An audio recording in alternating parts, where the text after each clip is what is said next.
So I give it to Mai. Even though the stuff I heard that she said about me, I give it to Mai because. Now, why would you do that? Because reason why, and I'm gonna go back to what I said near the beginning of this whole interview. I am a loyal person. I don't care if a person says something bad in the moment or something bad later about a person. I can't control what they say, but I'm going to still give them grace because people deserve that. Yeah. And with her, I was like, look, we had a connection in the beginning. I said, you were my confidant, and I appreciate you. Here goes the last one. What did she say? We'll see in the show, but is it the same? What did she say? She immediately cried. Yeah. When people do you wrong, they consistently worry about how they look. And like when you are true to yourself, you're a threat. And because a lot of people, when people are real with themselves, they have other people questioning, are they real with themselves? So I'm like, look, I can't control what she says. I can't control what she do. All I can control is myself. And I'm still going to continue to be the good person that I met her as. I'm still going to be that person. Yeah. And like she started crying and I'm like, listen, it's all good. We're all good.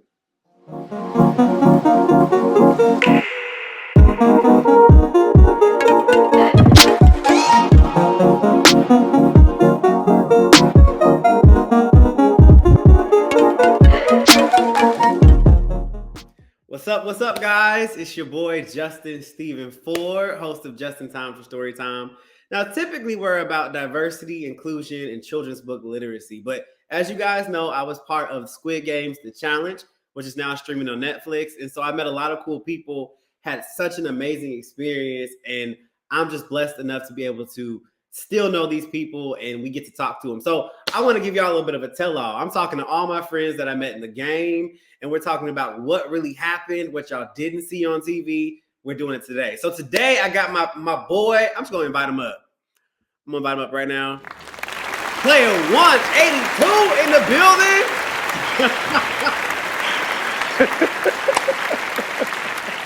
What up, TJ?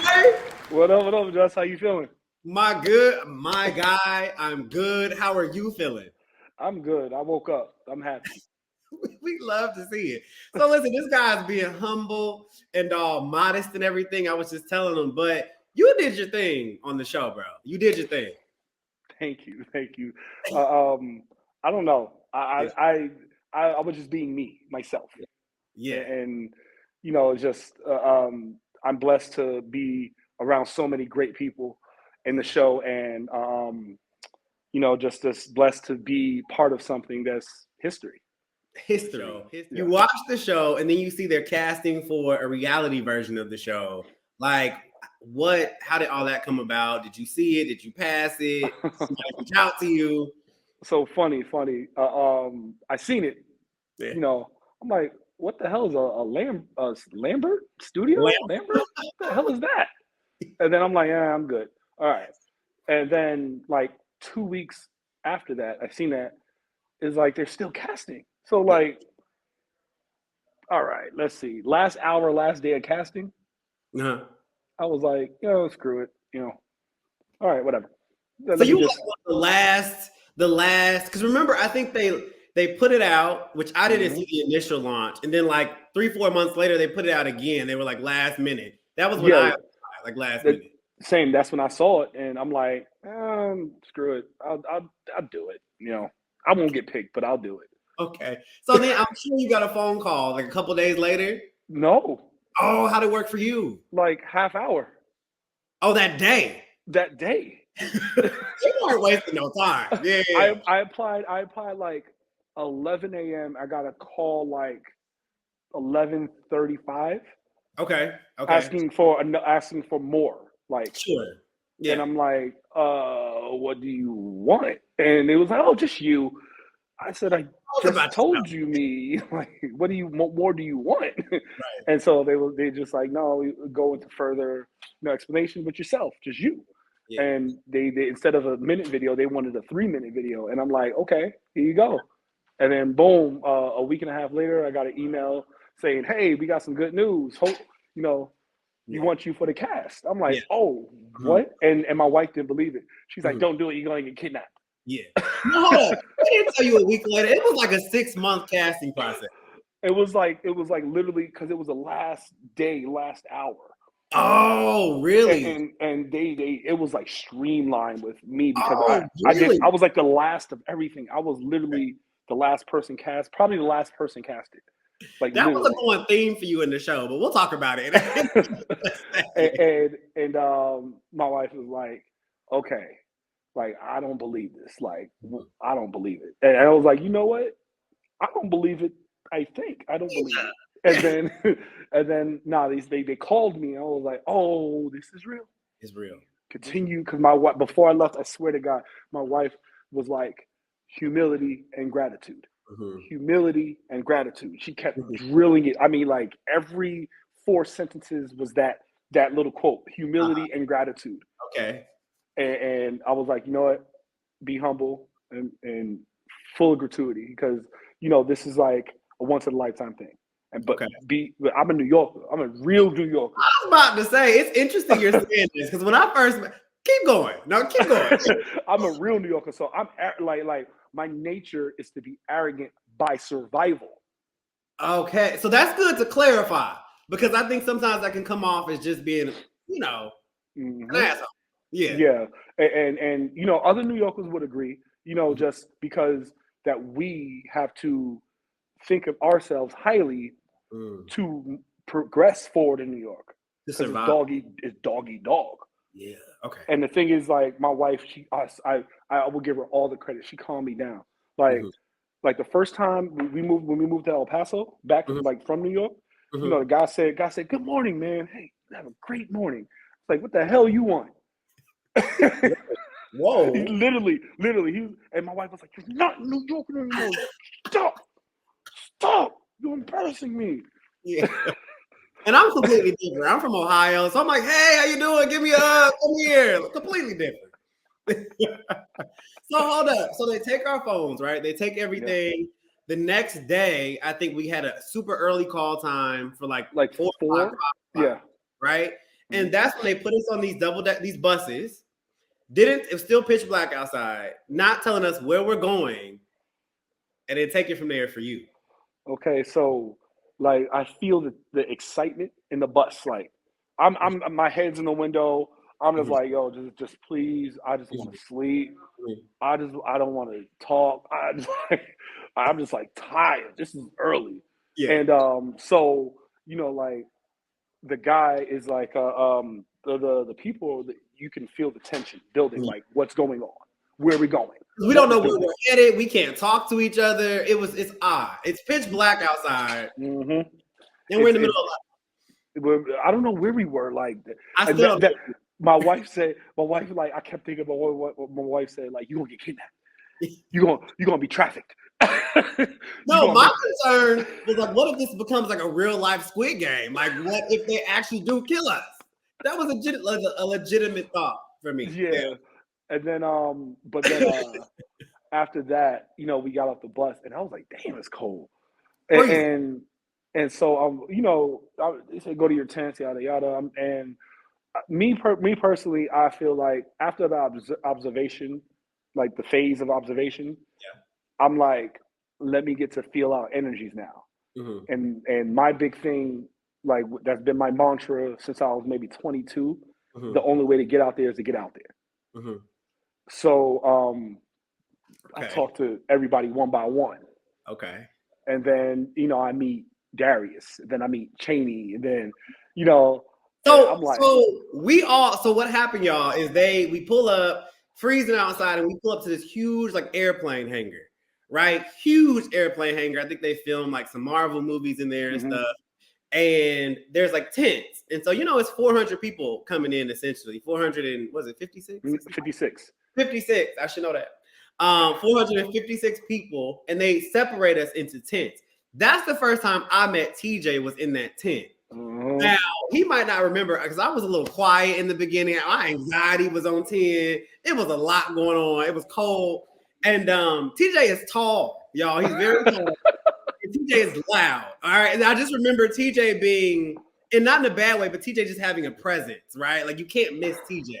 And I remember it was TJ, Chaney, who's also going to be on the show, and Darius, which are all very big personalities, right? Just all very big personalities. And they instantly like clicked up, and I was just like, yeah, I don't know how I feel about this. I don't know how I feel about that crew, which I love them now. But you know, we're all doing the same thing, right? Like we're all trying to size each other up. Is this my competition? Which I feel like that all quickly went out the window. Very quickly. With what happened. Tell them what happened next, bro. I'm like, yeah. Oh my God.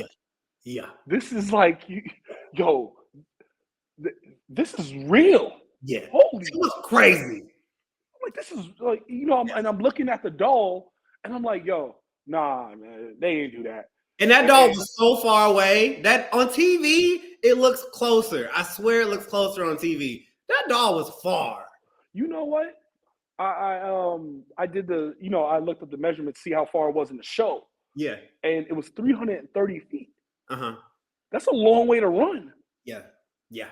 And so like I'm looking at it, and I'm trying to find like a in where I could sneak in and the starting line.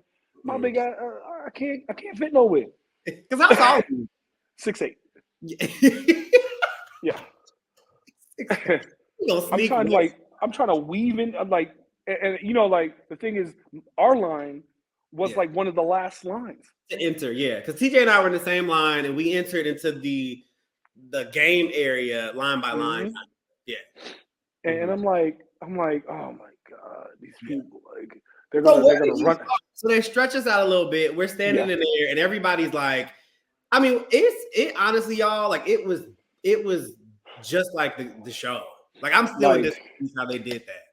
It was, I couldn't, just like you, I couldn't believe that it was like right in front of me. I couldn't believe it. I mean, it wasn't nowhere near as warm, but yeah, I was getting so angry with myself because I was like, stop shivering, stop. But it was, so they had a cold front come through. So I know y'all have all seen the reports about red light, green light. TJ and I were there. Definitely. It was cold. It was below 20 degrees. It was something crazy like that. And it was freezing. And we're gonna talk about that. But where did you, so they tell everybody line up, and of course everybody's trying to get to the front. Yeah. I've talked about it in other videos. At the end of her singing the first time, I still wasn't across the line because I was that far back. It took me 2 times. Really? To get to the starting line. Yeah. Also, you were back in the back of the back. Because remember, they said if you intentionally knock over somebody, you're out. You're out. And I was like, oh. Yeah. And so like I'm like, okay. Yeah. And I'm looking, I'm like, damn, the gate's right here. Like, God. I moved because it was 400 plus people, y'all. So like everybody wasn't moving. You know what I mean? Now, I just got off the interview. I had an interview with Teo. So check that episode out with Teo, who was the very first guy to make it across the line in red light, green light. You, my friend, were on the opposite end of that. I was probably the last person to make it. Probably the last person. And okay, so, you know, I played it safe. Yes. I played it safe. I played it extremely safe. And then when they said, hey, the group that just made it, y'all celebrate for the camera a little bit. Boy, woo, that lit a fire in me. And I'm like, you mother person. and so like, you know, I calculate the songs and the song length, and it was like 4.5 seconds. So I said, you know what? Let me put my head down, just sprint for 3 seconds, so hard, like use my length. And I did it. I did it, right? Yeah. And then the song stopped. My whole body was throbbing. Yeah. I mean, I was in legit pain. Yeah. And I couldn't stop shivering. Yeah. And so like I'm like, I shouldn't have done that. but yeah, I went from halfway to about 70% in one sprint. Did you? So So I think I don't know what that like thing is, but Oh, I don't know what that is either. but it's interesting you say that because so let's run it back a little bit. That's at the very end. So by the time you had gotten to that point, you were probably out there for like 6, 7 hours. I was out there for about 7.5 hours. Yeah. 7.5 hours, freezing temperatures. Now I know everybody was trying to like strategize and had a game plan before it started. If you're anything like me, did your game plan go out the window as soon as that first round was done? Oh no, my game plan went out the window when I felt the first breeze. So when you walk in, Uh-huh. in the game area, got it. Okay. Because like another thing they won't tell the audience Yeah. is that they had that drone out. Yeah. So okay. So a little backstory for y'all because like we talking about it all here today. Is what happens is the girl. So she's for us. It was music. She wasn't actually. It was just that orchestral music, which I'm triggered by today. Ugh. She would do it for like 4 or 5 seconds and stop. But in between the next time before she would play music again, we would stand for how long, TJ? How long would we stand? I'd say 18 to 22 minutes each time. Each time. So that means that we had to stand perfectly still for 18 to 20 minutes before she played again. Now I don't know what y'all know. Like I said, I'm no conditioned athlete. TJ is. Was that the hardest thing you've ever done in your entire life? I legit hated myself. Like legit. Why? Like I was Why like, why am I doing this? Yeah. Like what am I freezing for something? Yeah. Am I You were like, freezing for $4 million, but yeah. Yeah, but is it worth it? Like, is it worth? You know how many times I ask myself, is it worth it? Like, is this? Should I just like start breakdancing and get out? Yeah. And I was like, but like when I think again, I'll go back to it when I seen that group celebrate for the camera. Mm-hmm. That lit like a fire. Yeah. Like, and I was like, nah, I'm making it because I was seriously giving up. I was seriously physically. My body was like, no. Yeah. Yeah. And so, but my mind, being an athlete, being a professional athlete, it's not just the court, it's how you take care of your body, how you react to different adversities. Sure. So all my life, 20 years of my 39 years, I played professional. So my life has been filled with adversity before that. And so like and I looked at this as another hurdle. Yeah, adversity. But that hurt, I was like, that hurdle was looking at me. Like, I wasn't looking at the hurdle. Listen. So when we say rounds, we mean she would sing, we'd have to hold it for 25 minutes. That's one round. She would sing, we'd have to hold it for 25 minutes. And so it was no warning when she was going to sing again. So you always had to be ready. And honestly, I want y'all to try it at home. Stand up for 30 minutes and just hold one position and not move. But do that 8 times for 30-minute bouts in freezing temperature. So we did start to have people kind of pass out. I didn't know that if you stand with your legs locked out too long, you pass out. And the lady right in front of me, she moved. Yeah. Like she fell forward. And wait, who happened to? I forget who it was. But because I was behind her. Yeah. And she said, wow. Yeah. Like, I'm like, oh. And you can't move, but you can't move. I have my hands, I'm like, medic. And then like okay, I know that the show needed theatrics. Sure. They came out with the guard with the stretcher. This My God, the coffin. Yes, as a coffin. I'm like, this lady is bleeding out. She is literally bleeding out in front of us, and you want to keep up with the theatrics. That was wild, y'all. We're standing there, the guards come out, and they bring a stretcher out. But it became a literal, I mean, I say war zone, but like in a safe way, kind of. But like it was a war zone in the sense that I was talking about it with Teo the other day. The people around you, even though you're not really talking, they become like your support system because y'all are like getting there together. Facts. Was it like that for you? Okay, so fast forward to the end, right? Yeah. Like I'm okay, so I'm getting triggered. Okay, So there's 35 seconds left, right? I make a dead sprint, and I hear my wife. I swear to God, stop, stop, and I'm like, I stopped literally maybe 4 feet from the finish line. Yeah. In an awkward position, I'm like this, like literally, and then the massacre happened. Yeah. So the Great Massacre. Talk about it. Oh my God. Great Massacre. So I made it out the round before the Great Massacre. So I didn't see it. So talk about the Great Massacre. Yeah. Okay, so that was tragic. So as y'all know, you get eliminated. The ink thing come up. But what y'all don't know is that it sounded like a gunshot. Yeah. Like that, like sound like a sniper. That was perfect. Like a gun spray. Yeah. Yeah. And I'm like, and so there was 26 people that finished across the line where I stopped. 23 of those people got eliminated out of 26. Now just imagine hearing 23 gunshots right in front of you. I was like, oh shit. I heard it on the other side of the wall. It was like, it was wild. It was wild. And I'm like this. The doll's right here in my vision. I see people's like, yeah, like they're across the finish line. They're like, yeah, let's go. You got it. I'm like, you just see all the blood. I literally said, oh shit.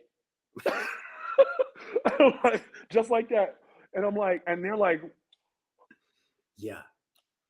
And so I'm like, and then the kid, is it somebody behind? I cannot remember his name for the life of me. There was somebody behind me. He was like, yo, I don't know if I can do this. And I was like, no, it's yours. Claim it. I said, claim this shit. Yeah. Strangers, mind you, complete strangers. And so he was like, nah, I'm giving up. I was like, no, claim it. You gotta run and just dive. Because all I had to do was literally hop. Yeah. Luckily, I stopped because I would have been eliminated with them. And they told us, they said, if I remember at the beginning, they said, if you're in doubt, do not cross that line. They said that if that song stopped and you're still in the air, you're done. You're out. Because both feet had to be over the crossing, over the line.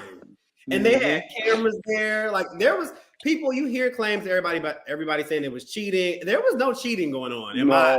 That's all. No. There was no way. There was like eight rows of like 5 cameras above us. And they had drones come out, y'all. Like drones would come out.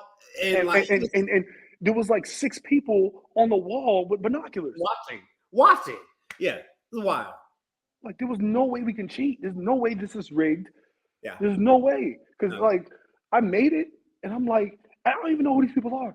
And we're jumping together and hugging each other. Yeah. TJ, I've never like cried because I was so tired. Like the emotions of crossing that line, I imagine is what it feels like win a Super Bowl or something. Like I was like happy, sad, exhausted, mentally exhausted, because it all became mental at some point. Like your body checks out and it was all mental takes over. I didn't even know what I was made of. I did not understand. That and I can say that was probably one of the more difficult things I've ever done in my life. Yeah. In my entire life. Yeah. Okay. By far.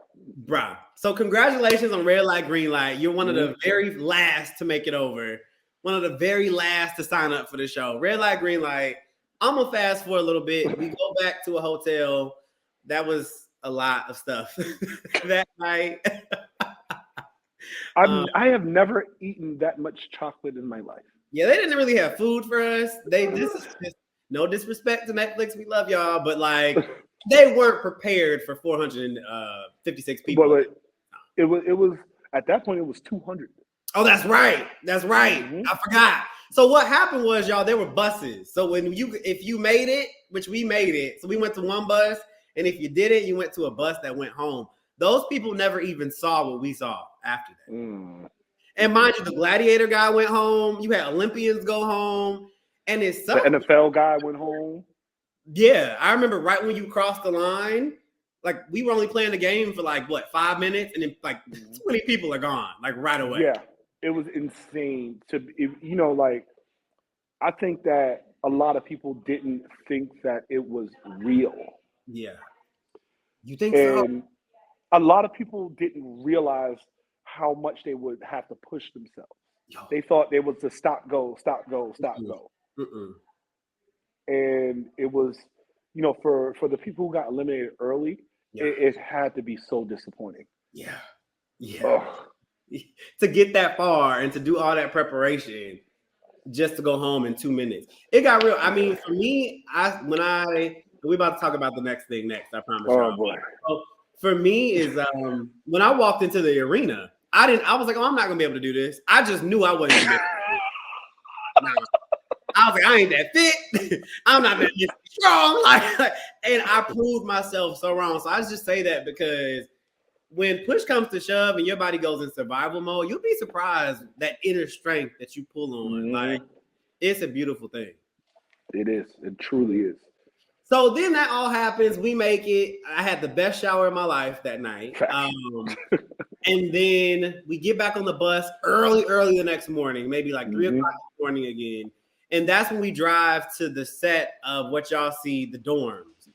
Now, the dorms are once you go into the dorms, you don't leave that area until you get eliminated. And everything is connected. So I think it was like 5 studios put together or something like that. Mm-hmm. Mm-hmm. So take us to the time you walk into the dorm for the first time.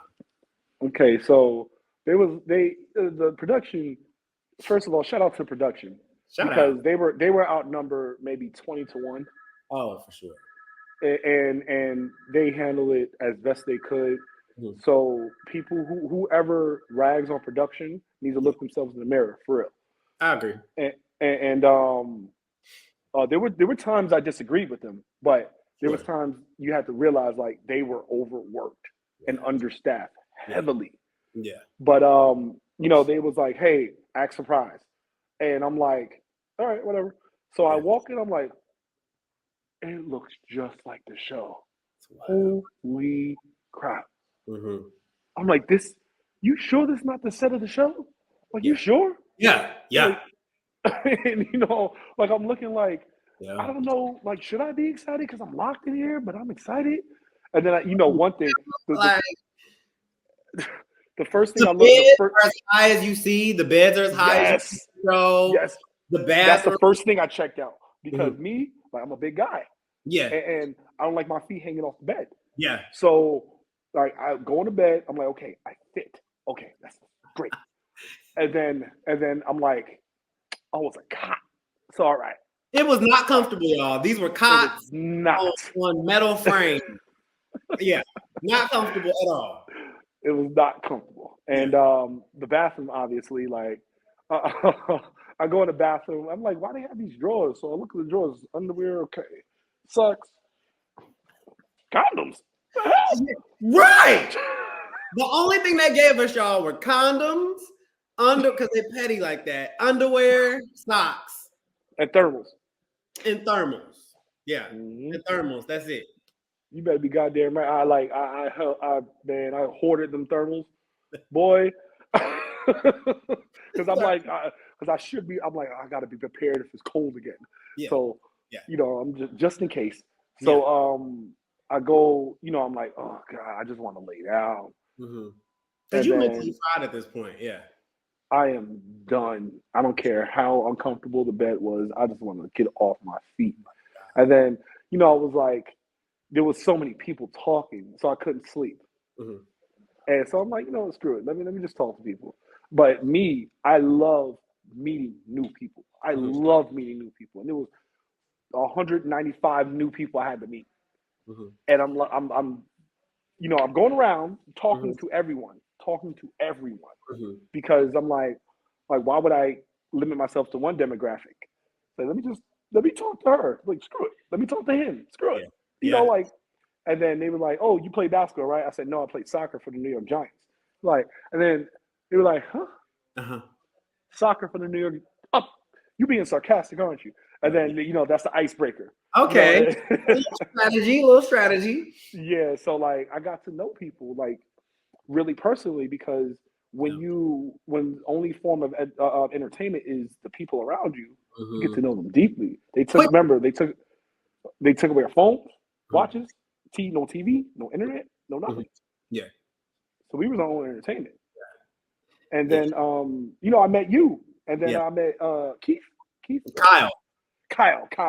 So let's talk about that for a second. So yeah. He's saying a lot of good stuff. So basically what happened to y'all was like we get into this thing, you walk into the dorms, everybody's exploring the dorms, the bathrooms, everything you see is exactly how it was. Like no cap at all.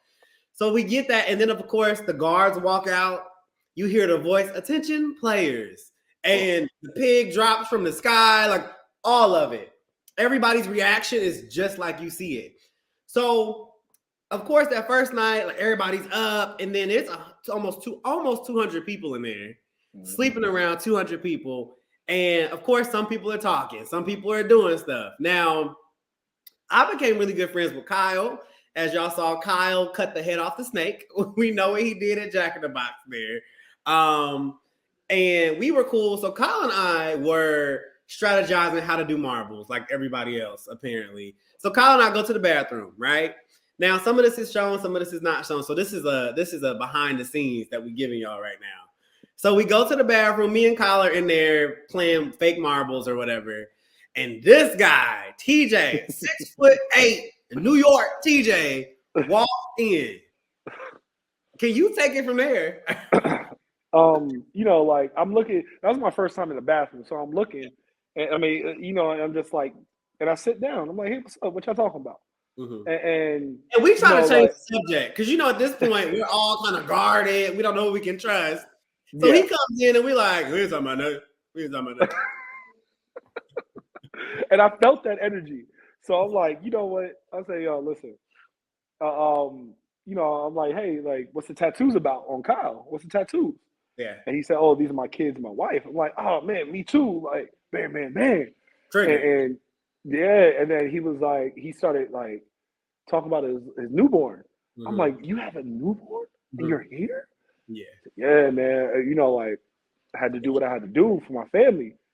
And my wife supported me, and I'm like, that's crazy. Yeah. And then, I talked to you. I said, what about you? And then, like you didn't trigger me. You gave me a memory a core memory that really touched me. Yeah.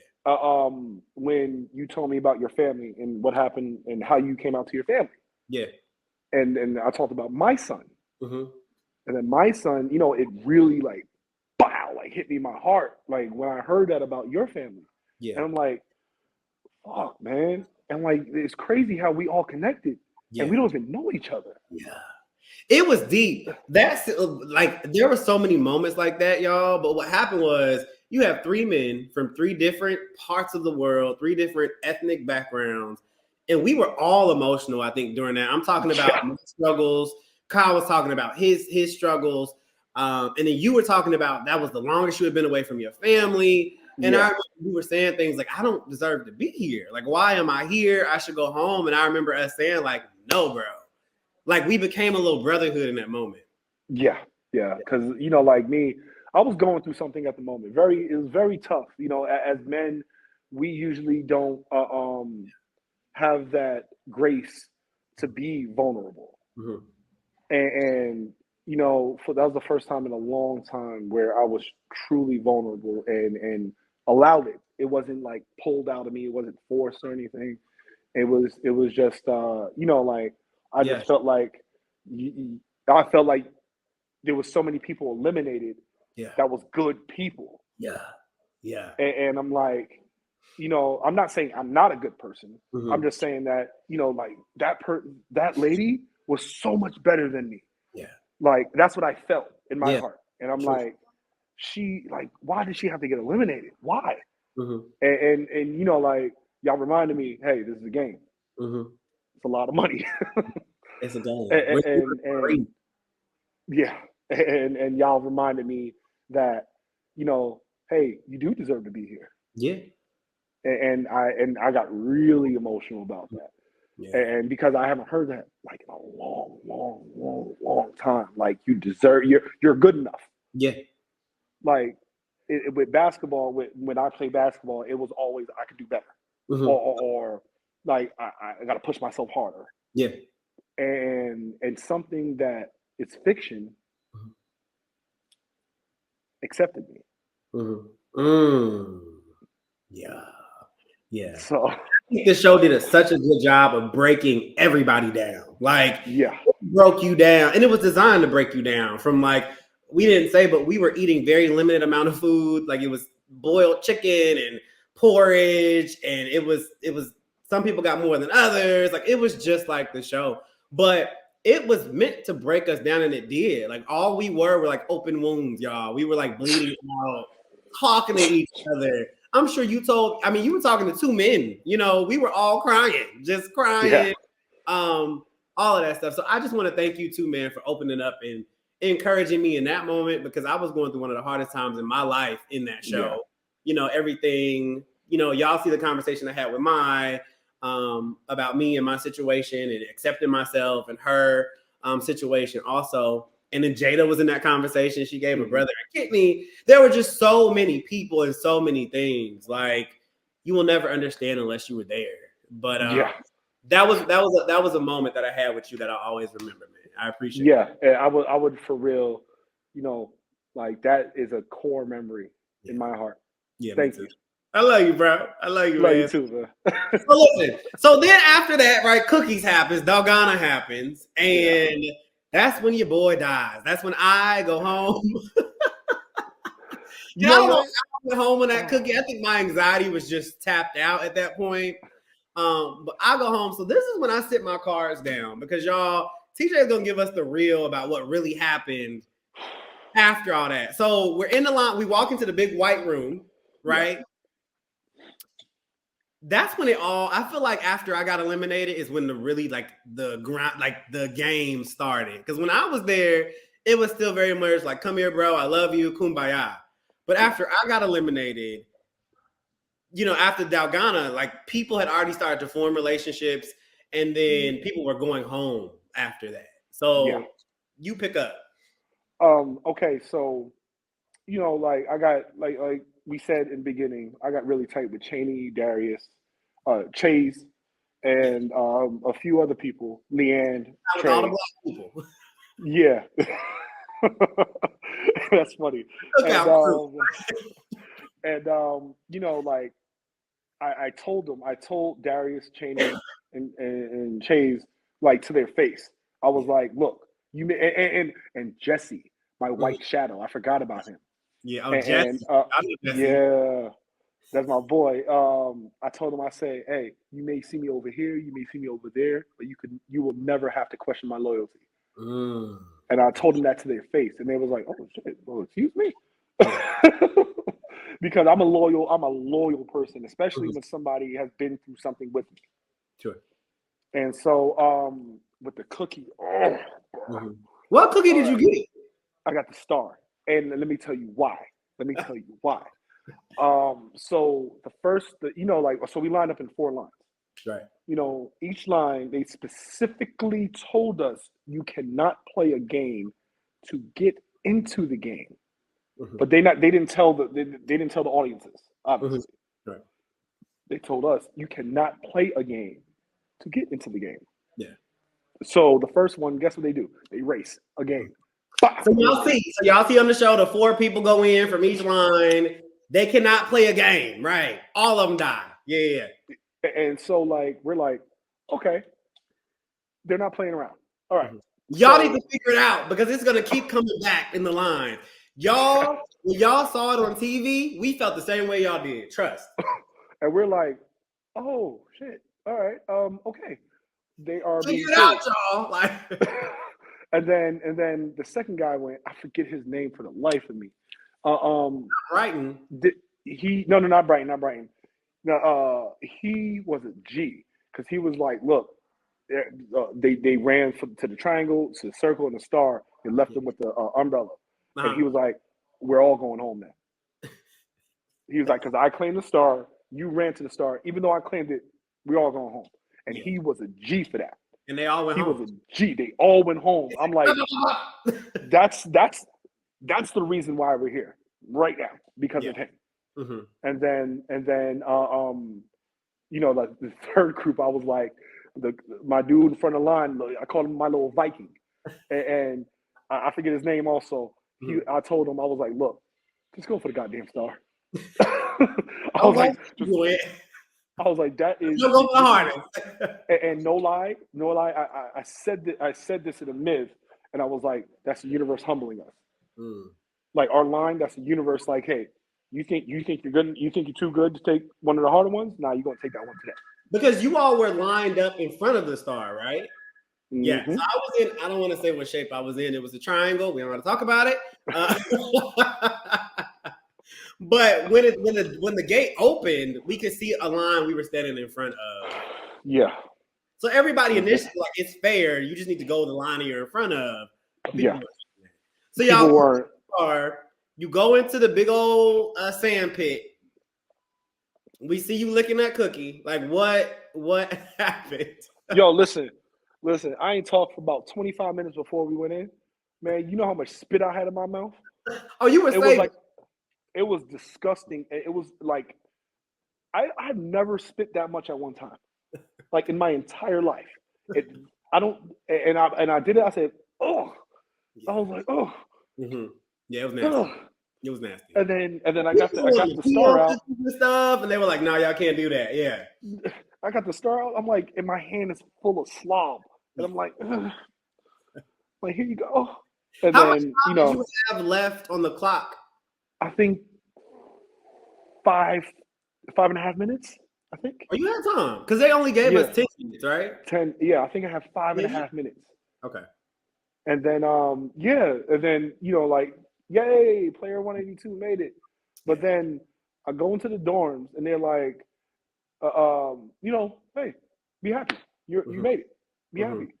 And that's when we see Jada runs into your arms, I think, at some point. Like, yeah. I'm like, you made it. And then, you know, like, I'm noticing a trend here. Like, less and less people are coming in. And I'm like, and so I literally asked, I said, where's Skip? Right? I'm like, where's Justin? I'm like, yo, where's my other guy at? Oh, they got eliminated. What? Like, how? Like, what do you mean? Yeah. And I'm like, and I'm stressed out. You literally lost. Didn't it feel like you lost these people? Yes, it felt. It wasn't a victory. Like people, like I'm gonna get real close with this one. People, every time we won, it didn't feel like we won. Every single time. Because you really start to develop. I used to always watch reality television, like The Love is Blind. And like, how do these people like develop these relationships so quickly? And like, I get it now. When you have nobody else and nothing else, and then when you go through stuff like red light, green light, we trauma bonded essentially, right? Like we were like, and we found out so much about these people's lives and their families, and so when they didn't come back, it was like a physical loss. Yeah, it truly was. Yeah. Okay. They took the beds out. There was less beds when you came back too, right? Yeah, it was like maybe 50 less. Crazy. 50. And I'm looking like, hold on. Yeah. What? Because like I like sleeping high because you know my nickname is Tomahawk, right? But they call me Hawk for short. So I like having a bird's eye view. And so I always like sleeping high. Always like sleeping where I can see everything. Okay. And so like I'm looking, I'm like, yo, where's my bed? Because I was all the way on the top. I'm like, where's my bed at? And I'm like, oh, like damn. And my energy, like went down, my shoulders, like I was defeated, but I won, but I was defeated. Yeah. And the challenge, the next challenge, that was rough. We're gonna talk about it. Get into it. So that happens, and then was the next thing the phone? Yes. The phone. Talk about the phone. All right. So, you know, we're all in the dorms. I think it's like 131 people now. Yeah. The cookies took out a good bunch. Yeah. It took out a good chunk. And I think there was only 3 people who made it from Umbrella. Yeah. And Teo was one of them. Yeah. Okay. Yeah. And so, you know, like I'm like everybody's And like, Cheney, you was Cheney Star or Umbrella? Star. She was with you. Okay. Yeah, Gotcha. yeah. So Lexi made it Okay. from Umbrella, Okay, and gotcha. I forget who's the third one, but you know, they set up this telephone in the middle of the dorm. I'm like, what the hell? You know, I'm getting everybody's like you know, when they put like a mirror in a like a animal cage, is like Trying to touch it. But what y'all don't know is they don't tell us anything. So you're just sitting around, like everybody's talking, and all of a sudden you see guards push out a telephone. Or yeah. we're not even talking about the first surprise elimination before the cookies, where they had to vote on people. So now we're starting to remember. So we're starting to see like who can we talk to when people are going away to do chores. I just spit everywhere. When people are going away to do chores and orange juice, are they actually talking? Are they like turning their backs on us? So I think that's when like, you know, the distrust really starts in. So the phone Yeah. comes. My bad. Go ahead. So, you know, like to comment on what you just said, I don't usually focus on the negative. I focus on what's in front of me. Mm-hmm. So, you know, if the phone rings and the 198 answers. No, I'm sorry. Elliot answers, Okay. and he's like, "Oh, yeah, mm-hmm, yeah," and everybody's like curious, what the hell's going on? Everybody's breath is like, Yeah. and so you know, he said, "Oh, I Mm-hmm. can share a snack with someone." And I was like, yo, choose who you feel is right. Yeah. Yo, do it. Yeah. And then he chose, I think, I forget her name, something like that. But Yeah. like, but he chose her. I'm like, yo, she deserved it. Y'all Yes. deserved it. And then the infamous 198 picks up the phone, the second ring. Y'all know 198. And Infamous. let me tell y'all what y'all see. Now, you speak on it, but 198, what y'all see, 198 was that guy. Like, what the show portrayed him as, he was true to that. Very true. And you know, like my mantra is never talk bad about somebody. Never. Doesn't matter like how bad they actually are. Yeah. Or you know, never hate, Mm-hmm. because when you hate, it drains your soul. Mm-hmm. And that comes back around. Uh-huh. And so, you know, instead of me hating him, I did the opposite of what everybody did. I tried to understand him. Mm. So he was talking to Jesse.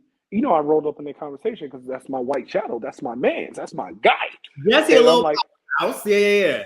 yeah. And I'm like, you know, like what y'all talking about. And then he said, you know, I won't dive into it, but he said some very, very, very controversial stuff. Yeah. And What me about being in 198? you want to And we and saw. Yeah. me being in each, like physically and mentally being in each of those situations he said, Mm-hmm. I didn't mean to demean him and what he Mm-hmm. was saying, Mm-hmm. but I wanted to give him a firsthand perspective Mm-hmm. instead of everybody like shutting down on him, like oh, forget him, forget him. You know, I'm like, yo, like I'll say one of them. He said, "What about the migrants, the people that's invading the U.S.?" I said, "Sir, I live in a border city. I live in El Paso. It's not bad at all. These Mm-hmm. people are just scared. They want a better life for the kids. That's it." Mm-hmm. And he's like, "Oh, you know, like he talked about gun violence," and I'm like, "Man, I'm from the Bronx, my guy." Like, You want to talk like about what? it? No. And then you know, he was like, "You just got a situation for everything, huh?" Like, yes, actually. Yeah. At the time, I'm 38, and you know, like I've seen a lot and been through a lot, Mm-hmm. and you know, I'm like, and I'm starting to understand him, you Mm-hmm. know, and then what is that? Where was he from? He's from London, but his Okay. parents are I think, don't quote me, Iranian. Okay. I think, but you know, like the phone goes off, right? Yeah. And you know, he goes and answers. He's like, uh huh, mm-hmm, yeah, mm-hmm, okay. Are you sure? Okay. So he's like, I'm about to get some food, and I'm like, you know, I'm looking at him like, what? Yeah. Man, No, the phone had come out like 2 to 3 times prior to 198 picking it up, right? And it was all food, like y'all saw. Yeah. But then homeboy goes to the phone. Yeah. And then the guard comes out with 2 burgers, like 3 tacos and French fries. Mm-hmm. And that was like you said, Just like you said, it was meant to break us. Mm-hmm. And that moment, I seen the ugliness in humanity. Because it was all very much kumbaya before that. And then you see people like ravenous, and it's not their fault. Yeah. You take them away from something they're used to, and then present it to him. You present it to them like right to their face. Mm-hmm. And I think that 198 could have done it better, but he was just like, here, like whatever, who want one? And then him being very condescending to the people. Oh, I don't even eat this. I eat halal. My food's halal. Yeah. I'm like, my guy, you didn't even have to do that. Yeah. Yeah. No. Fighting over that? Like you wanted that? Yeah. Yeah. I'm like, man. And then like when he he picked up the phone again the 3rd time, and all of it, like I and this, a lot of people, like, I feel that will be 50-50 with me. Sure. I'm like, no, forget it. Let me pick it up. Let me see what happens. Yeah. And I reached. I was like maybe like 4 inches away, and I heard like 60 people. No, TJ, what the hell are you doing? Something was coming. Yeah. Yeah. And I'm like, okay, I'm sorry. Jesus Christ, my bad. You had so many close calls like that, boy. And then like he picks up the phone, and then his eyes got big, and then he was like, "I'm eliminated." I'm like, no, didn't he try to get somebody to the? He tried to get somebody. Yes, else. He tried to convince somebody else to pick up. And it was Favor, I think. And Favor is his friend. Yeah. Yeah. Yeah. His friend. Yeah. Favor. Shout out. Favor gonna be on the show too. Yeah. Favor, that's my boy. But it was very. I actually empathized with him because like that feeling of when people give up on you is a very heavy feeling. Okay. Is one of the worst feelings in the world when people like literally 100% give up on you and cheer for your downfall. Yeah. It's a very, very, very demeaning feeling, and it makes you feel like less of a person, let alone a man. Mm-hmm. Yeah. He did a lot of questionable things. He did. So I'm glad that you're providing this little behind the scenes. Yeah, but like he's a how do I say it? He isn't a malicious person. He isn't. Yeah. When the cameras are on, whole different person. Yes. See, I stayed away from that certain things, and so I didn't see that. Yeah. Yeah. So like it's just it kind of like I'm like you want to be sad for him, but you can't. You couldn't. I mean, he made it very difficult. Yeah. Yeah.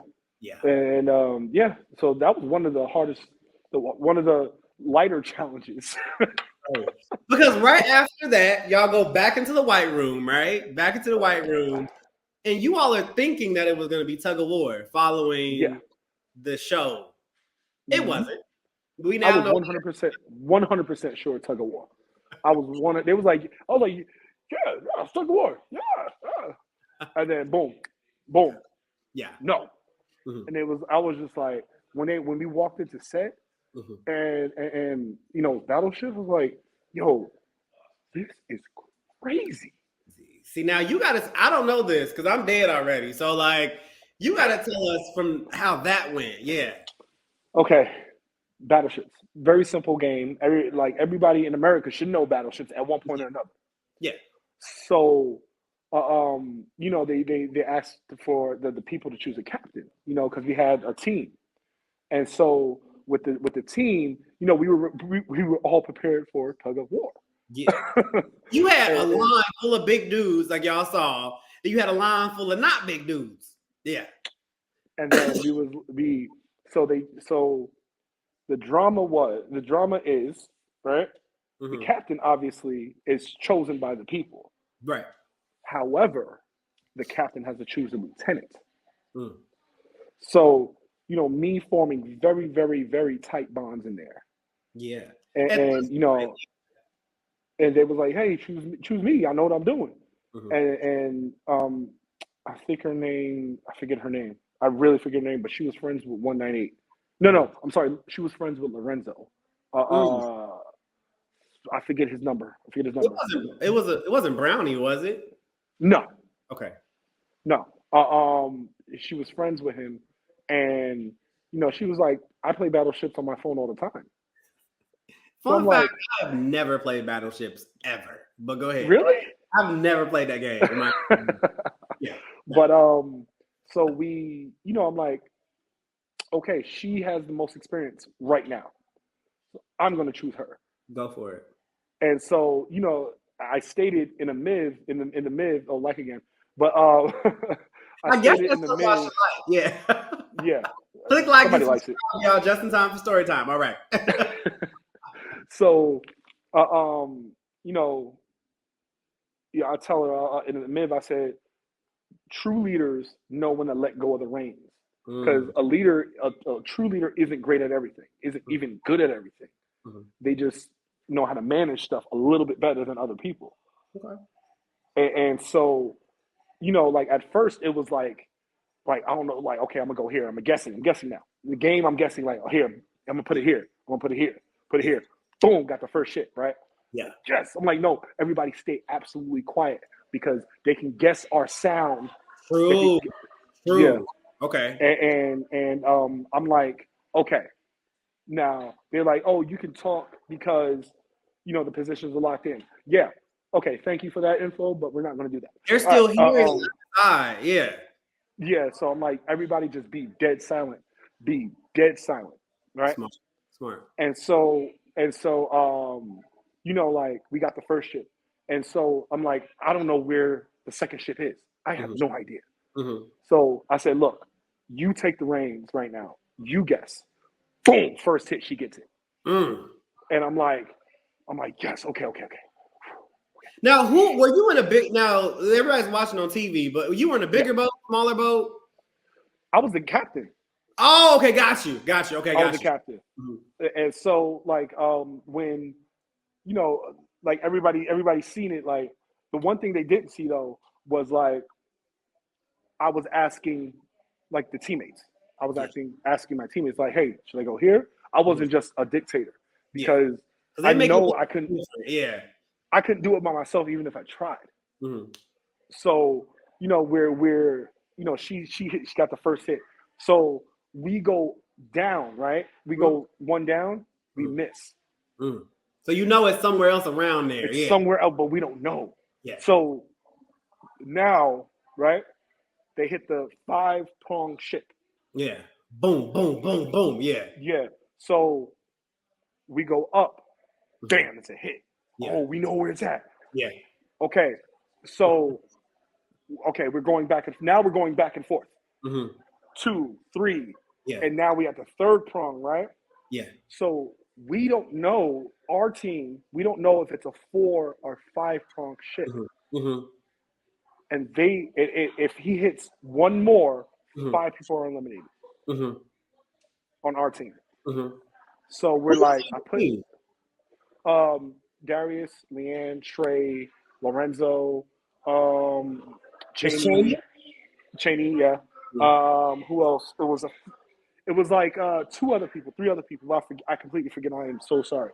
Gotcha. And like when we're doing it, like the stress is like, is it a 4-prong ship or a 5-prong ship? If it's a 5-prong ship, those people are gone. Yeah. If it's a 4-prong ship, we win without losing no one. Yeah. So I put it in, and I'm like, and I literally said, please don't let these good people go home today. Please don't let these good people go home today. Boom, we won. Nobody lost. Like we're the only team that lost no one. Got you. Yep. And so, we're celebrating. We're like, yeah. And then so crazy. It was so crazy. This is what happened. So Trey is the first person I embraced after red light, green light. We love Trey and Leanne. Yeah, I love Trey Leanne. Like, they coming on the show too, y'all. Check out their episode. So Trey says, "Hey, I just want to be there for you like you was there for me." Mm-hmm. Boy, he hugged me and I like screaming. I started bawling my eyes out because, like I said, I was going through some stuff where I had to be there for only me. Yeah. And that's a new experience for you. Yeah. Yes, it's brand new. Even though I played on a team sport for so long, it's only on the court that I had like a brotherhood. Yeah. You know, very rarely, besides my Harlem Wizards family, that I had a family be on the court. And so, you know, like, that broke me down. It really, really did. Yeah, yeah. And you know, he said, "Hey, I'm right here." And I'm like, ugh. And I just started like, I dug my face in his like shoulder and just started bawling my eyes out. And you're like way bigger. You're like, like I couldn't help it though. Yeah. Like because it was him, and then Rick. Dr. Rick. Yeah. I loved. He was like, when in red light, green light, he was looking lost, right? When he finished, and I'm like, "Hey, you did it. You did it. Yeah. Like you did this. Don't look lost. This is a victory." Yeah. And then Trey, he was like looking lost also. I said, "Hey," I said, "Nah, come here, man. Bring it in. You did this." And he was crying at my shoulder. And it really became family. Like it became family. Yeah. And for that moment to, you know, have the tables turned, it was almost too much for me. And I broke down and I just started yelling like to the sky, like, "Babe, see, I did it, kids. Your daddy still got it." Hold up. All that happens. You go back into the dorms. More beds are gone. A lot more, though. Yeah. A lot more. Yeah. Not like it wasn't like the first game where it was like 30 or 40. It was like 80. Yeah. And I'm like, you see people now. It's not just a big crowd. Because when I was there, I remember there were people. It was like day 2, 3, 4, and I'm like still seeing people for the first time. Yeah. Yeah. And then you know, like when we go back, I'm like, there's some people that got their team lost, but they're still there. Yeah. And I'm confused. I'm like, what? Like how? Like y'all lost? How y'all still here? And then there was like when the captain loses, and the two ships that got eliminated, those people lose. I'm like, and then they told me about Brighton. I'm like, nah, not Brighton. Like, what happened with Brighton? What happened to Brighton? Nah. Yeah. And that's why you know it's not rigged, because there were certain people who like were standouts that we all knew, okay, you about to be a star. And like they went home early on. A lot of people who we thought were gonna be like big characters went home in cookies with me. Like they weren't playing. And so like when everything happened, when everything happened, it was just like you know, like I'm like, okay, I gotta manage myself better. I gotta like help these people more, because I'm like, I know what I can do now. I know what I'm capable of. I know that I can lead these people correctly. And so you were starting to get your legs back underneath you at that point. Yeah. And now it's just like I'm talking to myself like, hey, and I'm literally in the mirror talking to myself. Lead these people correctly. Lead them correctly. They trust you. And I was like, so in the master interview, you know, I said I earned their trust. That's like a superpower when you earn people's trust 100%. It's a true superpower. Yeah. And I broke down again because I'm like, I feel like, again, as a man, as a black man especially, we aren't allowed that grace to be vulnerable. We have to be tough. We have to be leaders. We have to be, you know, suck it up all the time. Yeah. And you know, like it was just like a brand new feeling. Like I know I'm capable. Yeah. You know how people like, oh, you can do this, you can do that. Man, you're so good at this. Mm-hmm. But like when you realize you're capable, whole different world. And you were 38, so realizing that for the first time at 38, I'm so happy that you got that, man. I'm so happy. Yeah. Who would have thought? Thank you. Who would have thought a game show would do that for you? That's a fictional game show. Fictional, yeah, non-fiction. It felt non-fictional, but like it felt non-fiction. But you know, like, and then okay, let's continue because I'm on the roll now. And then there's what was it? There was the challenge, right? Right. Okay. Another challenge where they had the entire group, the entire dorm. I think it was 31 people. I think had to choose a captain. Yeah. And I'm like, everybody was like, TJ. Yeah. And you know, like at that point, I'm hearing the devious things. You know. Yeah. I'm hearing people talking bad about me. I'm hearing people talk about like this and that about me. I'm like, yo, I don't give a damn about that. Yeah, I'm me. I'm me. And I see, yeah, I know you like it too. All right. And then and I was like, I'm me. I don't care what they say. I don't care how they say it. I'm still going to lead these people correctly. And then they chose me as captain, and I chose mine. The reason why I chose mine to precede me to go second was because we had a very deep conversation.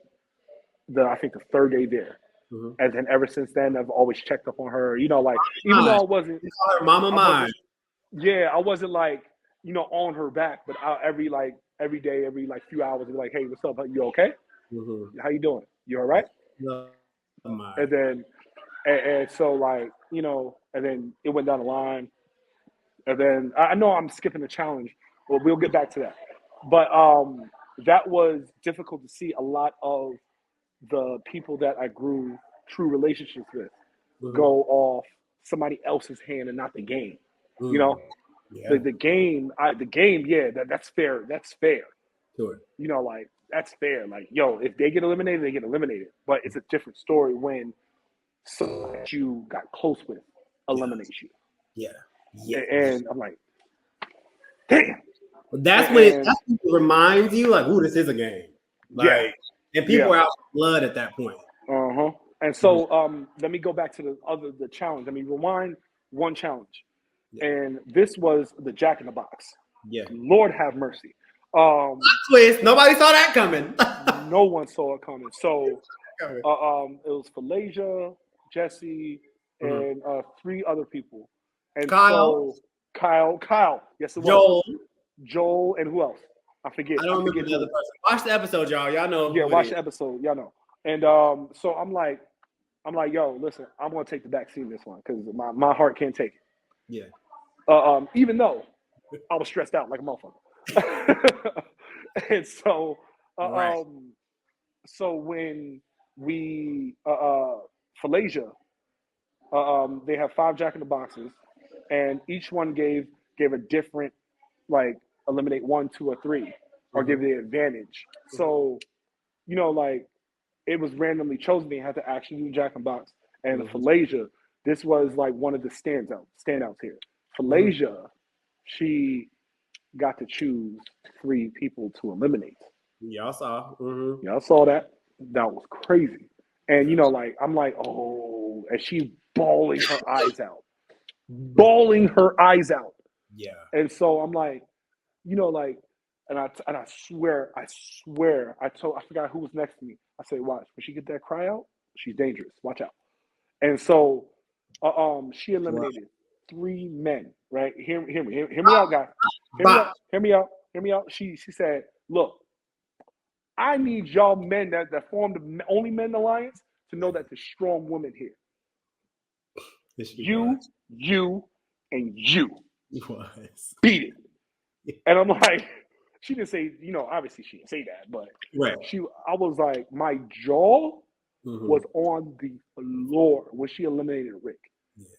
I'm like, because Rick is like a nice little old man, but Rick, Don't let Rick fool you though, because Rick was about that gameplay.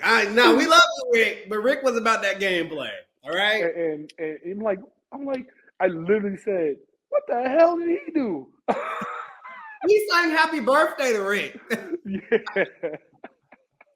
And so like, and I'm like, yo, listen, and I'm like, I mean, what she did, it takes a lot of strength to do.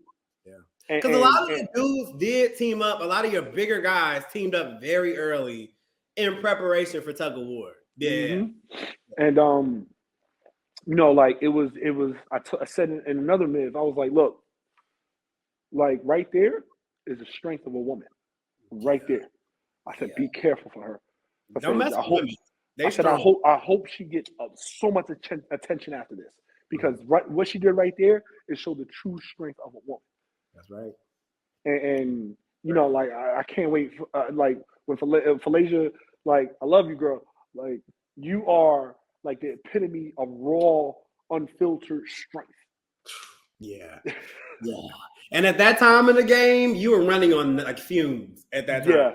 Yeah. And so Jesse, my white shadow, yeah, he goes up. He has the power to eliminate one person, mm-hmm. and no, two people. I'm sorry, I apologize. And you know, he eliminated this guy, and then he eliminated Dash. Dash is on the show, y'all. Check out his episode. And I'm like, Dash, you know what? I'm like, huh? And I, you know, like I was hearing about Dash, and you know, he was saying stuff, but I was like, look, they gonna say what they gonna say. Like, screw it. Yeah. But he was like, I'm getting sick of the rumors. I'm getting sick of all the negative. Get him out of here. You gotta go. And then Dash, what surprised me, me and Dash had a moment, like a true moment. And he was like, there's an alliance right there, 182, 183, 177. That was you, Shiny. That was the whole crew, yeah. and I was like, you know that 50 cent gift? He's like, yeah. What did I do? Right. How I get in it? Like, I do. And then, you know, like, you know, it was a game, and you gotta respect it. Yeah. It's dog eat dog. This is what I'm used to in New York. So this is like your like instinct is kicking in here. And so like, you know, it goes down the list. Like I forget who eliminated Joel, the one who had the advantage. I think it's Joel. When they had the advantage, bow, get him out of here. I was like, yeah. Oh shit. Yeah. People start turning, boy. Y'all don't know all the conversations that take place. Like you only are seeing a very, very small amount of what happened. They were filming 24 hours a day, y'all. 7 days a week. But talk to each other. So yeah. Yeah.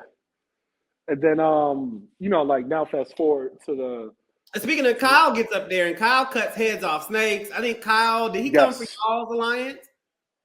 No, he didn't. Yes, he did. Yes, he did. He eliminated Darius. That's right. That's right. He definitely did. I know Shady was like, what? Yo, listen. Like because Darius is 181, I think. Drop in the comments Darius's number because I don't remember either.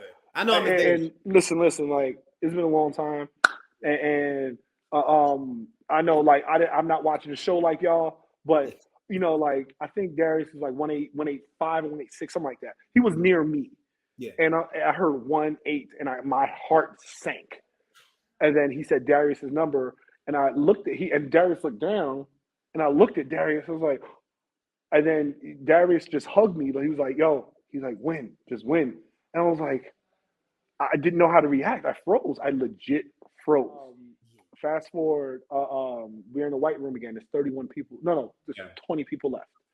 Yeah. And we're like, you know, everybody's like glass bridge. Everybody's speculating now because the speculation is getting crazy now. Because wait, did we just skip over marbles? Oh, sugar honey iced tea. Yes, we did. Marbles. I am so sorry. Marbles. Okay, marbles. Yeah. So, this is a part. I'm just like for this one. I'm like fixing my shirt. Go ahead. So like they're like, hey, listen, you have to choose 5 people for a chore, like we do. We have to pick. Yeah. And they're like, Those you know, chores. like yeah, them chores is crazy. And so like it was like a secret chore. You'll get a a special prize. Mm-hmm. And so they did it. It was like an hour. It was an hour that they had to do something, Mm-hmm. and they did it, and we got the special prize. We Mm-hmm. thinking like we all of us is like so traumatized at this point. We're like, what they're gonna take from us? Yeah, Because if they you give, just know nothing is good. Yeah, nothing. and So, if it seems good, it's not. Yeah, exactly. So like they give and they take triple. So they give us the picnic blanket mm-hmm. and the basket, and we're like, we don't trust it. We don't trust it. Did you out there? So did you all know like this doesn't seem right, or because they presented it to you clearly like it's a reward? And pick your friend. We all was like, don't trust it. All Okay. of us was like, don't trust it. But when me and Jesse like laid it down, laid down the picnic blanket down and the picnic basket, Yeah. We were ready for the worst. We opened it, mm-hmm. and it was actual food. Yeah. And we're like, nah, it's got it. Yeah. Looking under the blanket, shaking the picnic basket. I'm like, nah, there ain't no voice saying anything. Oh, this is eating. This is real food. Damn, this is good. You all have been eating boiled chicken for a week. Yeah. And then listen, when I say like, okay, like, look, Jesse, take your half. Mm-hmm. Like, I'm about to smash this, y'all. Yeah. And then, I'm like this. Yeah. And then prematurely, I'm like, yo, there got to be more. Because I'm feeding now. Like, I got some sugar. I got like feeding. Then I'm like, I see the pouch. There's a big bottom, y'all, in the thing. And I'm like, he said, what? I said, no, nothing. And then he was like, and then that's when they announced marbles, like, you have to go against. You are now going to play your next game. Yeah. Yeah. You have to go against the person that you share the picnic with. Because they made you lock in who you were, as we saw, they made you lock in who you were going to have. Y'all didn't think at any point like, oh, this is, because everybody watching is going to be like, y'all knew that was coming. You didn't think that? Honestly, no. I'm like, Jesse, it's about that time. Because I told him, I said, look, we're the last two of the group, the last two of the alliance. Mm-hmm. We got to go, like, it'd be disrespectful or I go halfway at you. Yeah. We got to get you. But can you tell us the feeling? Because we see it on TV is one thing, but what was the feeling in the room when everybody realized it was marbles? Like, what did that feel like? It was like our soul was literally pulled from our bodies. Like, literally. And y'all had no clue. None. So they did a really good job of making it seem very innocent. Yeah, because I thought it was, everybody thought it was an actual reward, and then the game. Because y'all had been through so much. Yes. And y'all so, been through so much loss. Yeah. And then, and so after that, like, we go in and we don't know what to do. They said make up a game. I don't know.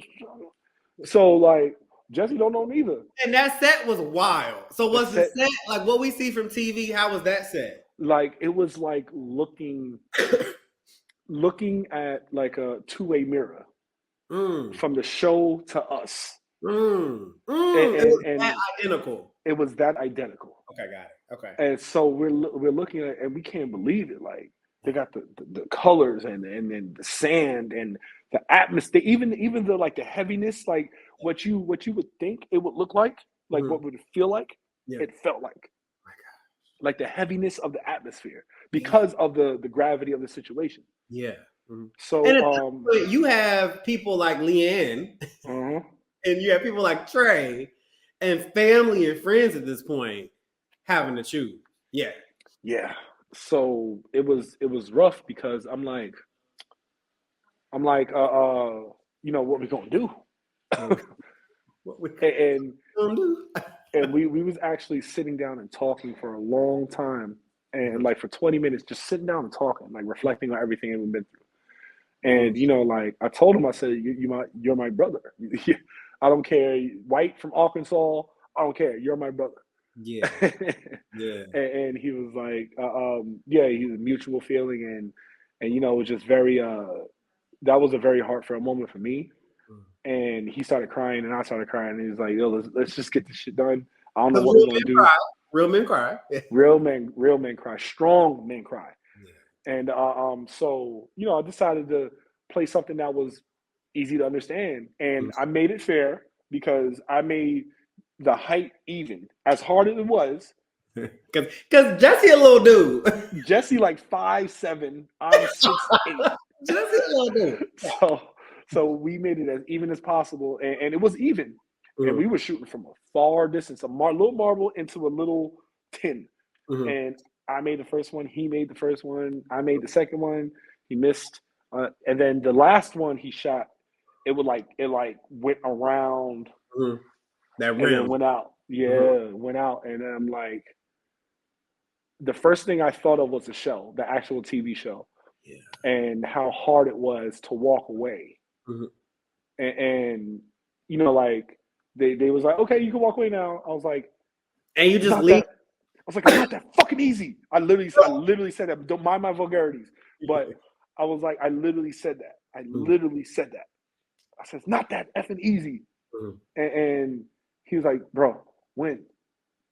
And then I walked away and heard that pop. Does his, we call it squib. Does his thing squib right away, or does it take him? I walked away and I was around the corner.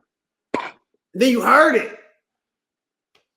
I just closed my eyes and kept walking. Didn't even look back because I felt like I would disrespect him by looking back. And you don't want to be that way. Like y'all, it's not a TV show at this point. Like we're dealing with real emotions, real feelings. Like yeah.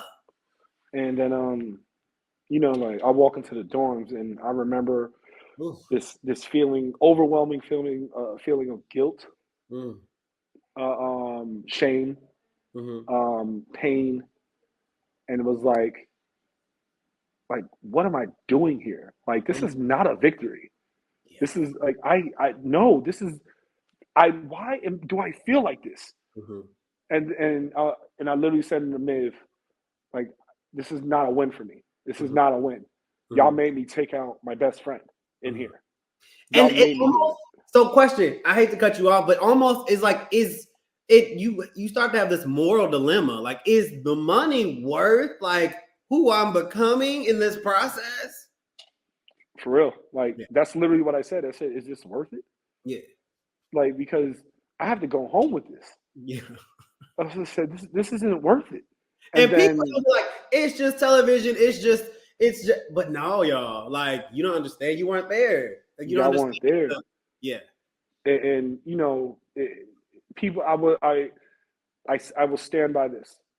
If there's a season 2 of the reality show and a person wants to do it, may I ask me, I would say no.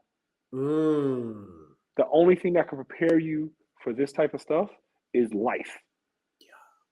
Like, you can't prepare for this in any way, physically, mentally, or emotionally. You can't. And I walked in the dorms and like my head was heavy. Like I felt like I couldn't pick up my head. I felt so ashamed that I took him out. I felt so sad. And then I forget her name. She had dreads with glasses. I forget her name.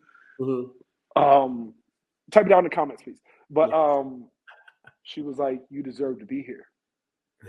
You made it for a reason. You deserve to be here." And that's the second time I heard that. So we starting to get things. It's a thing. Yeah. And so my eyes, like I when she looked me in my eyes and I didn't blink at all. I didn't even like move. I was frozen by her words. And I just started to cry. Like I was bawling my eyes out because I'm like, you know, I hear you, but it doesn't feel like that. And you know, like at that point I was like, yo, what next? Just fucking come on, what next? I was serious. I was like, come on. And you're numb. Well, you become numb at this point, I imagine. Yeah. And then literally they didn't give us not a day off, not to recoup. Bam, we go into the white room and there's a thing in the middle of the room like, and everybody's speculating what it is. But wait, so how much time went by between that and then the next challenge? I mean, like 12 hours. Oh, so y'all went to bed, had some oatmeal, and then y'all in another game. Yep. Got it. Okay. And then, at that point, I'm just like, I'm done. Yeah. And so, what was the feeling like when you went back into the dorms after marbles? Because that eliminated Kyle, Dylan, Rob, Cheney, so many. Most of your alliance, that was like everybody was gone at that point. Mm-hmm. Yeah. It felt truly just sad. Like everyone was sad. Mm-hmm. Everyone was heavy. Like the energy was heavy in the dorms, even though there was only 20 beds. The energy felt like it was 200 people there because how heavy it was. Everybody else was still in there. Like, yeah, it was. The energy was so sad and heavy. Yeah. And like everybody's just like, we're trying to be upbeat. We're trying to be cool with it. We're trying to be, like, hey, we made it. But it's just hard because everybody lost somebody who's close to them. Yeah. It's not fun at this point. It's not fun. Yeah. I can say that it wasn't fun, even though it's games. Yeah. And, like when we're in the right room, there's a thing in the middle, we speculate and we don't know. Then they finally reveal it. And it's like a vending machine, like the teddy bear thing. Like the claw. Yeah, the claw. Yeah. And, like they explain the rules, y'all know, they explain the rules. It's very simple. And, it gets to the third person, Jackie. And she gets number one. And guess who gets number one? The one, and I literally, like, I was doing the math in my head. There's 20 people left. Okay, I got about 4% chance of success. And I was like, I knew she was gonna give it to me because, like, I'm prepared because I led most of them most of the game. And you had a target on your back, whether it be good or whether it be bad. And it's 50-50 for you. So some people are like, get this guy out. Some people are like, this guy is my hero. So that's part of the game, I guess. Yeah. And I'm like, I literally clench my jaws to be like, you know what? This is my fate. And then like goes on a list, and then I go. And then I mess up like 4 times picking up a bear because I'm nervous as hell. And then on the 4th time, I get the bear. And they made me say it over again. Y'all didn't see this part. I got the bear, I got my number, and it's the golden ticket. It's basically you're advancing to the next game, no questions asked. Yeah. I got the last spot. Yeah. So I literally say, motherfucker. And they're like, player 182, can you say that again? I'm like, I got the last one. And like at this point, I'm like, this is some bullshit. I'm like, there's nothing that in my head that can be worse. But I'm like, you know what? Accept it. Yeah. Because the moment you accept it is the moment that things will either go your way, one way or another. But people would typically be like, you got the golden ticket. Why are you upset about this? Because I'm like, I have to give it. Oh, that's right. That's right. I have to give it. That's right. Okay. Yeah. And so I give it to Mai. Even though the stuff I heard that she said about me, I give it to Mai because. Now, why would you do that? Because reason why, and I'm gonna go back to what I said near the beginning of this whole interview. I am a loyal person. I don't care if a person says something bad in the moment or something bad later about a person. I can't control what they say, but I'm going to still give them grace because people deserve that. Yeah. And with her, I was like, we had a connection in the beginning. I said, you were my confidant, and I appreciate you. Here goes the last one. What did she say? We'll see in the show, but is it the same? What did she say? She immediately cried. Yeah. Because, I'm like, in the mid, I said, when people do you wrong, they consistently worry about how they look. And like when you are true to yourself, you're a threat. And because a lot of people, like when people are real with themselves, they have other people questioning, are they real with themselves? So I'm like, look, I can't control what she says. I can't control what she do. All I can control is myself, and I'm still going to continue to be the good person that I met her as. I'm still going to be that person. Yeah. And like she started crying, and I'm like, listen, it's all good. We're all good. So we go into the game. Can you first off the set? Can we talk about the set of what? Oh man, listen, like I've never. That was a 1-to-1 replica. That wasn't like somebody who kind of did it well, or like it looks a little bit like it. No, like that was splitting image. This set was a splitting image. They took time and patience to make it look like the TV show. Yeah. And so phenomenal. Yeah. Phenomenal. So the audience don't know this. So in between us, the white room, and going to set, we met our stunt doubles. Okay. Now the reason why the stunt doubles came, because we didn't actually fall. Okay. Now my stunt double in particular, I'm a uniquely shaped guy. Yeah. I'm a large human being. Long limbs, My stunt double had a ponytail and was 5'10". I'm 5'10", y'all. Just for, yeah.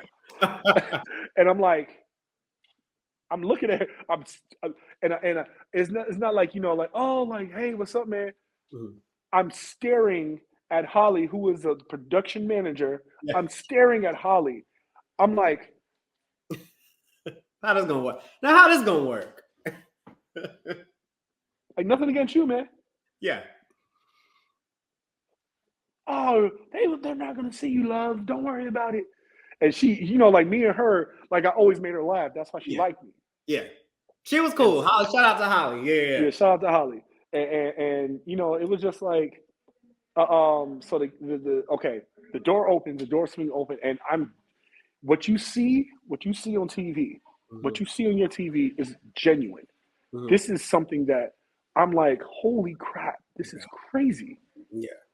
And then, they say the rules, and then boom, right? I close my eyes. I jump. Eliminated. Player 182 eliminated. So wait, so run it back to the show. What number did you end up with for people who might not have saw? Number one. So now that we now that the show is out, when that drop happened, so you didn't actually drop. It just said, okay, gotcha. Player 182 eliminated, and we had to act like we fell. How high up was it? No, that was about 35 feet in the air. Oh, it was legitimately that high, though. Yeah. It was 30. Your fear was still real. Yeah. Okay. Got it. Yeah. That's all real. Okay. Yeah, it's all real. That was definitely 100% all real. Got you. Okay. It just didn't open for us to fall. Got you. Yeah. It was just but they presented it magnificent. And y'all see in the show, it's real. Yeah. TV magic. Yeah. That's the reality part. But after I got eliminated, I went into the room. So so you fall. You've been through all of this. Top 20. Congratulations. Thank you. For that. You've got enemies. You got people who love you. You have found out so much about yourself as a man, a black man, a father, a husband, all of that, and you fall. Walk us through like that feeling. At that point, I was intensely calm. Okay. Because when you're calm like I was, I was, I said, this is my fate Mm-hmm. to lead no matter what. Mm. And even if I fall, like the leaders, true leaders, this is true leaders, Mm. they will lay down themselves so that the next person can go. The true leaders, and they don't mind it. I Mm-hmm. accepted it. At first, of course, I'm gonna be upset about it, of course. But like I looked at it, I sat down, reflected with myself, and I swear to God, like the production, the staff, they were asking me, "Hey, TJ, are you okay?" Mm-hmm. Like they kept asking me, "Are you okay?" Mm-hmm. Because like I was so calm. Mm-hmm. They were like, "Something got to be wrong with him." Yeah, something got to be wrong with him because he's too calm. Mm-hmm. I was like, "No, I'm good. I'm good. Look, I accept." Yeah. And they were like, "You are different." Because anybody else has been panicking, worried, sweating, and you are sitting here dancing. Like I was literally like, I sat down and I'm looking at and I'm just dancing.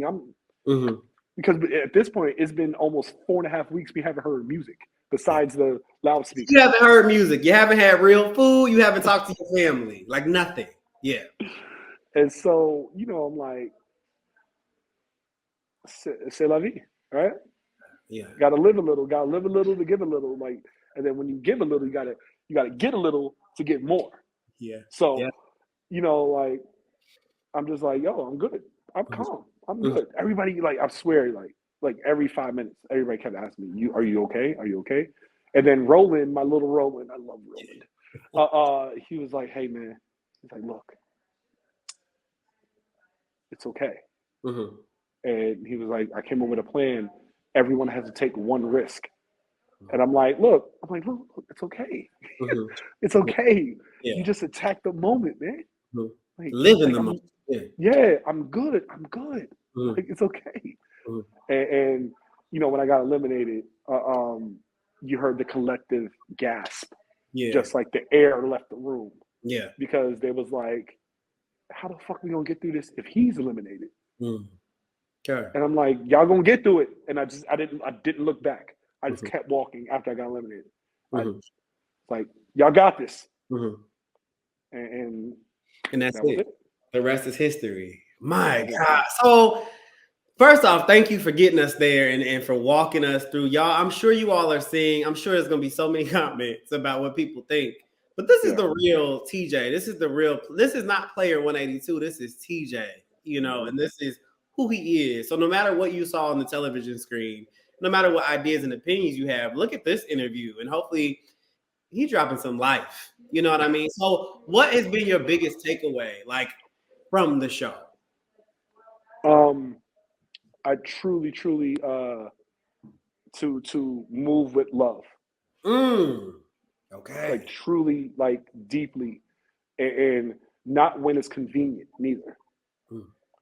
Move with love. Because I met so many good people in there. And from all different walks of life and in different parts of the world. And these people they're so great, and like I genuinely love these people that I met in the Squid Game, and it's just when y'all saw like Justin said, that was me. And when you move with love, you don't have to look back. You don't have to worry about like over your shoulder. You don't have to, because you're true to yourself. Like people say fear is one of the greatest things to have over a person. Like, no, show a person that love can be real. No, and not love in love, or oh baby, I love you. No, but be like, yo, listen, like I love you, yo. I love the human being you are. And so that was my biggest takeaway. Move with love, even when it's not going your way. Or reciprocated. Yep. And that's one of the conversations we had about my family and your family, was the love aspect. And I remember that was such a thing that I remember about you, was just the love that I didn't have that you did have, and different things like that. And so I'm sure when you walked into this experience, you did not expect to walk away a better person. I didn't.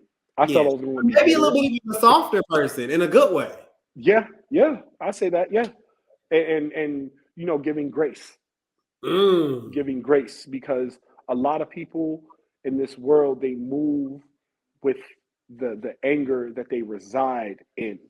You know, like, oh, why can't my life be better? Why can't I get this girl? Why can't I get this guy? Or why can't I have this job? Why can't I, you know, look like him or look like her? No, like, if like the love, like to move with love, you have to love yourself. And and that's what I learned in the show, how to love myself truly, like honestly and deeply. And you know, people may say I may be doing too much, but those people who say that, have you tried it? TJ. TJ. 182, ladies and gentlemen. My friend, my bald head brother. I appreciate you so much, man, coming on, taking the time out of your busy schedule. I mean, you famous now. So, you know, taking the time out of your busy schedule. But what y'all don't realize is, like, we became friends with all of everybody in the show. Like, we all care for each other. We talk to each other. Like, it was a once in a lifetime experience. So thank you, man, for you. Thank you for showing up how you do. Thank you for pumping that love back into the world. And like I said, whether y'all believe it or not, what you saw is what you saw on the show, but this is what it really is. Yeah. And be yourself unapologetically. Be yourself. Yes. I'm gonna ask you something. So ultimately, to tie this interview up, you know, my brand, you know, I'm all about, that's my book, I See Me. Get your copy now. Diverse children's books and children's literacy, and just pumping positivity into children. What's one piece of advice you would give to children? Because you're a father. Yes. I would give the simple answer, and I would give a complex one sentence answer. Okay. Simple answer, I would say, enjoy being a kid. Enjoy being a child. Because once you're not, the real world is ugly. It's a Squid Game.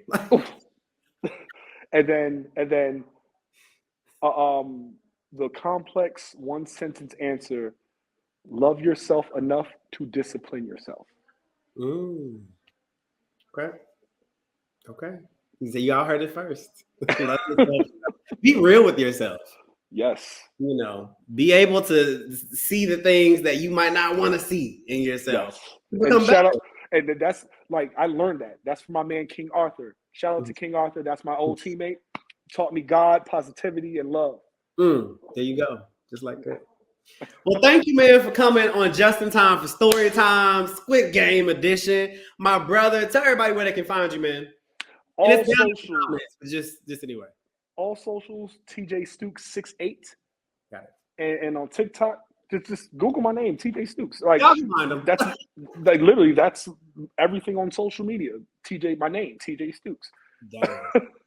Ladies and gentlemen, that's player. Give it up for player 182. Thank y'all. Man. Hey, y'all. So y'all stay tuned, because we are interviewing some of your favorites and getting the tell-all, the truth, the behind the scenes of what it really was. TJ just told y'all stuff y'all didn't know what it was, but now you do. So like, click, subscribe, follow him, and we'll be back. Y'all are just in time for story time. See y'all later.